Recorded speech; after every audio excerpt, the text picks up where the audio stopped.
Hi friends, welcome to Tanu cooking hut. ಕಲ್ಲಂಗಡಿ ಹಣ್ಣು cut ಮಾಡಿದ ಮೇಲೆ ಕಲ್ಲಂಗಡಿ ಸಿಪ್ಪೆನ ಬಿಸಾಕ್ತಿದ್ದೀರಾ? ಹಾಗಾದರೆ ಬಿಸಾಕಬೇಡಿ.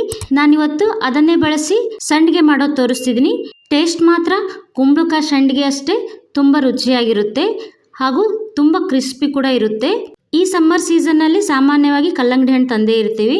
ಅದ್ರ ಸಿಪ್ಪೆ ಬಿಸಾಕೋ ಬದಲು ಈ ಥರ ಸಂಡಿಗೆ ಮಾಡಿ ತುಂಬ ರುಚಿಯಾಗಿರುತ್ತೆ. ಹಾಗಾದರೆ ಹೇಗೆ ಮಾಡೋದು ಅಂತ ನೋಡೋಣ ಬನ್ನಿ. ನೋಡಿ, ನಾನಿಲ್ಲಿ ಮೇಲಿನ ಹಣ್ಣು ಕಟ್ ಮಾಡಿ ತಿನ್ನೋ ಕೊಟ್ಟು ಇದ್ರ ತಳಗಿನ ಸಿಪ್ಪೆ ಹಾಗೆ ಇಟ್ಟಿದ್ದೆ. ಈಗ ಇದರ ಹಿಂದ್ಗಡೆ ಇರೋ ಈ ಹಸಿರು ಸಿಪ್ಪೆನ ತೆಗಿಬೇಕು. ಪೀಲರಿಂತ್ರ ಬಂದರೆ ಪೀಲರಿಂತ್ರ ತೆಗೀರಿ, ಇಲ್ಲಾಂದರೆ ಈ ಥರ ನೈಫಿಂತ್ರನೇ ತೆಗೀರಿ. ಅಷ್ಟರಲ್ಲಿ ನನ್ನ ಚಾನಲ್ಗೆ ನೀವಿನ್ನೂ ಹೊಸಬ್ರಾಗಿದ್ದರೆ ಈಗಲೇ ಪಕ್ಕದಲ್ಲಿರೋ ಬೆಲ್ ಬಟನ್ನ ಪ್ರೆಸ್ ಮಾಡಿ ಸಬ್ಸ್ಕ್ರೈಬ್ ಆಗಿ. ಇನ್ನು ಮುಂದೆ ನಾ ಹಾಕೋ ವಿಡಿಯೋ ನೋಟಿಫಿಕೇಷನ್ ನಿಮಗೆ ಮೊದಲು ಬರುತ್ತೆ. ಈ ಹಿಂದ್ಗಡೆ ಇರೋ ಹಸಿರು ಸಿಪ್ಪೆ ಸ್ವಲ್ಪ ಗಟ್ಟಿಯಾಗಿರುತ್ತೆ. ನೋಡಿ, ನಿಧಾನವಾಗಿ ತೆಗೀರಿ. ಹಿಂದ್ಗಡೆ ಇರೋ ಹಸಿರು ಸಿಪ್ಪೆನ ತೆಗೆದಾಗಿದೆ. ಈಗ ಇದನ್ನು ತುರಿದುಕೊಳ್ಬೇಕು. ನೋಡಿ, ಈ ಥರ ದೊಡ್ಡ ತುರಿಯಲ್ಲೇ ತುರಿರಿ, ಸಣ್ಣದಾಗಿ ತುರಿಬೇಡಿ.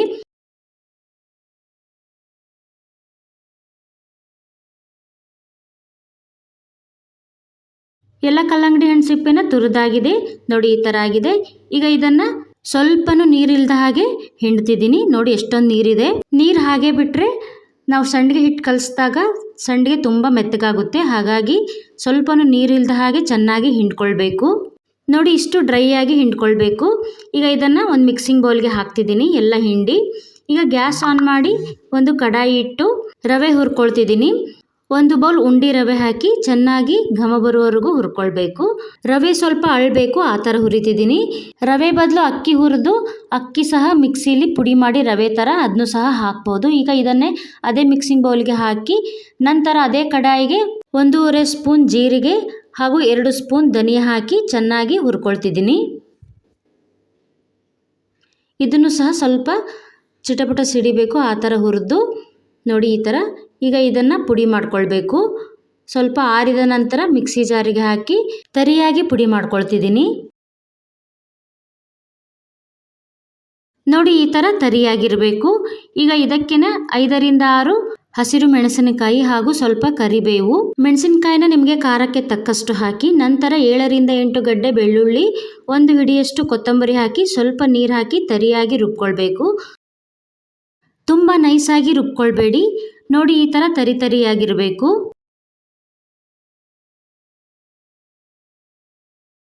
ಈಗ ಇದನ್ನು ಸಹ ಅದೇ ಮಿಕ್ಸಿಂಗ್ ಬೌಲಿಗೆ ಹಾಕಿ ರುಚಿಗೆ ತಕ್ಕಷ್ಟು ಉಪ್ಪು ಹಾಕಿ ಚೆನ್ನಾಗಿ ಮಿಕ್ಸ್ ಮಾಡ್ಕೊಳ್ಬೇಕು. ನೀರು ಹಾಕಬಾರ್ದು, ನೀರು ಹಾಕದೇನೆ ಹಾಗೆ ಚೆನ್ನಾಗಿ ಮಿಕ್ಸ್ ಮಾಡಿ.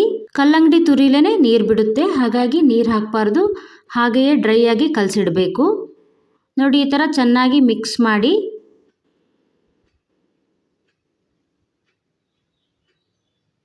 ನೋಡಿ, ಈ ಥರ ಆಗಿರಬೇಕು, ಡ್ರೈ ಆಗೇ ಇರಬೇಕು. ಈಗ ಇದನ್ನು ಓವರ್ ನೈಟ್ ಹಾಗೆ ನೆನೆಸಿಡಬೇಕು. ನೋಡಿ, ಈಗ ಮರುದಿನ ಬೆಳಗ್ಗೆ ತೋರಿಸಿದ್ದೀನಿ ಎಷ್ಟು ಮೆತ್ತಗಾಗಿದೆ ಈಗ ನೆಂದು. ಈಗ ಇದಕ್ಕೆ ಮಂಡಕ್ಕಿ ಹಾಕಬೇಕು. ನೆನೆಸಿ ಮಂಡಕ್ಕಿ ಹಾಕ್ತಿದ್ದೀನಿ. 1.5 ಬೌಲ್ ಮಂಡಕ್ಕಿ ಹಾಕಿ ನೀರಲ್ಲಿ ಚೆನ್ನಾಗಿ ನೆನೆಸಿ. ರಾತ್ರಿನ ಮಂಡಕ್ಕಿ ನೆನೆಸಿ ಹಾಕಬಾರ್ದು, ಬೆಳಗ್ಗೆ ಮಾಡುವಾಗ ಮಂಡಕ್ಕಿ ನೆನೆಸಿ ಹಾಕಬೇಕು.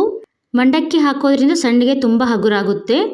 ನೋಡಿ, ಈಗ ಇದರಲ್ಲಿರೋ ನೀರನ್ನೆಲ್ಲ ಚೆನ್ನಾಗಿ ಹಿಂಡಿ ಅದೇ ಮಿಕ್ಸಿಂಗ್ ಬೌಲ್ಗೆ ಹಾಕ್ತಿದ್ದೀನಿ. ಈಗ ಚೆನ್ನಾಗಿ ಮಿಕ್ಸ್ ಮಾಡಿ ಸ್ವಲ್ಪ ಕಿವುಚಿ ಚೆನ್ನಾಗಿ ಮಿಕ್ಸ್ ಮಾಡಬೇಕು. ಇದು ಈಗ ವಡೆ ಹಿಟ್ಟಿನ ಹದಕ್ಕೆ ಆಗಬೇಕು, ಆ ಥರ ಚೆನ್ನಾಗಿ ಕಿವುಚಿ ಮಿಕ್ಸ್ ಮಾಡಿ. ನೋಡಿ, ಈ ಥರ. ಈ ಹಂತದಲ್ಲಿ ಉಪ್ಪು ಕಡಿಮೆ ಆಗಿದ್ದರೆ ಸ್ವಲ್ಪ ಉಪ್ಪು ಹಾಕಿ ಮಿಕ್ಸ್ ಮಾಡ್ಕೊಳ್ಳಿ. ನೋಡಿ, ಈ ಥರ ಈಗ ವಡೆ ಹಿಟ್ಟಿಗಾಗಬೇಕು. ನೋಡಿ, ಈ ಥರ ಈ ಹದಕ್ಕಿರಬೇಕು. ನೋಡಿ, ಈ ಥರ ಉಂಡೆ ಕಟ್ಟಿದರೆ ಅದು ನಿಲ್ಲಬೇಕು, ಈ ಹದಕ್ಕಿರಬೇಕು. ಸಂಡಿಗೆ ಹಾಕೋಕೆ ಈಗ ಹಿಟ್ಟು ರೆಡಿಯಾಗಿದೆ. ಈಗ ಸಂಡಿಗೆ ಹಾಕ್ತಿದ್ದೀನಿ. ಒಂದು ಪ್ಲಾಸ್ಟಿಕ್ ಕವರ್ ಹಾಸಿ. ನೋಡಿ, ಈ ಥರ ಒಂದು ಬೌಲಿಗೆ ಒಂದು ಬಟ್ಟೆ ಕಟ್ಟಿ ಬಟ್ಟೆಗೆ ಸ್ವಲ್ಪ ನೀರು ಹಸಿ ಮಾಡಿ. ನೋಡಿ, ಈ ಥರ ನೀರಿಂತ್ರ ಹಸಿ ಮಾಡಿ ಬಟ್ಟೆನ. ಹೀಗೆ ಮಾಡೋದ್ರಿಂದ ಹಿಟ್ಟು ಬಟ್ಟೆಗೆ ಅಂಟ್ಕೊಳ್ಳಲ್ಲ.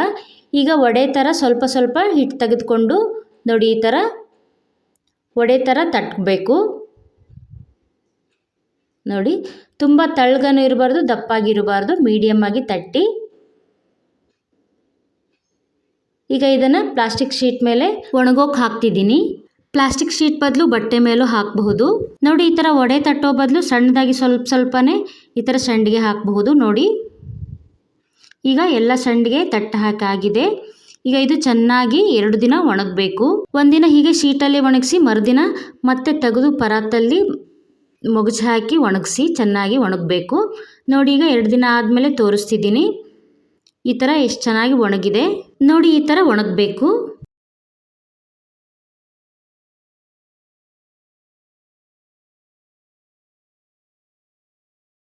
ಸಂಡಿಗೆ ರೆಡಿಯಾಗಿದೆ. ಈಗ ಸಂಡಿಗೆ ಹೇಗಾಗಿದೆ ಅಂತ ತೋರಿಸ್ತಿದ್ದೀನಿ. ನೋಡಿ ಎಣ್ಣೆ ಕಾದಿದೆ, ಎಣ್ಣೆಗೆ ಹಾಕಿ ಕರಿತಿದ್ದೀನಿ. ನೋಡಿ ಎಷ್ಟು ಚೆನ್ನಾಗಿ ಅಳ್ತಿದೆ. ಮಂಡಕ್ಕಿ ಹಾಕೋದ್ರಿಂದ ಸಂಡಿಗೆ ಅಳ್ಳುತ್ತೆ ಹಾಗೂ ಕ್ರಿಸ್ಪಿ ಸಹ ಆಗುತ್ತೆ. ನಾನಿಲ್ಲಿ ಸಂಡಿಗೆಗೆ ಯಾವುದೇ ಹಪ್ಪಳ ಖಾರ ಹಾಗೂ ಸೋಡಾ ಸಹ ಹಾಕಿಲ್ಲ. ಹಾಗೆ ಎಷ್ಟು ಚೆನ್ನಾಗಿ ಅಳ್ತಾ ಇದೆ ಸಂಡಿಗೆ.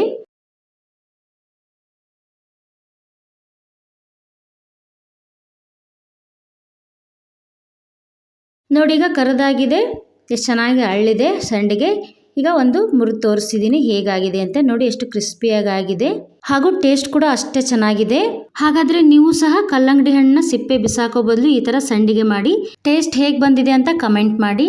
ಈ ಕಲ್ಲಂಗಡಿ ಸಿಪ್ಪೆ ಸಂಡಿಗೆ ಇಷ್ಟ ಆದರೆ ನೀವು ಸಹ ಲೈಕ್ ಮಾಡಿ ಹಾಗೂ ನಿಮ್ಮ ಫ್ರೆಂಡ್ಸ್ ಆ್ಯಂಡ್ ಫ್ಯಾಮಿಲಿಗೆ ಶೇರ್ ಮಾಡಿ. ಫಾಲೋ ಮಾಡೋದನ್ನ ಮರಿಬೇಡಿ. ಹೀಗೆ ಪ್ರೋತ್ಸಾಹಿಸಿ. ಮತ್ತೊಂದು ರೆಸಿಪಿಯೊಂದಿಗೆ ಸಿಗೋಣ. Thank you.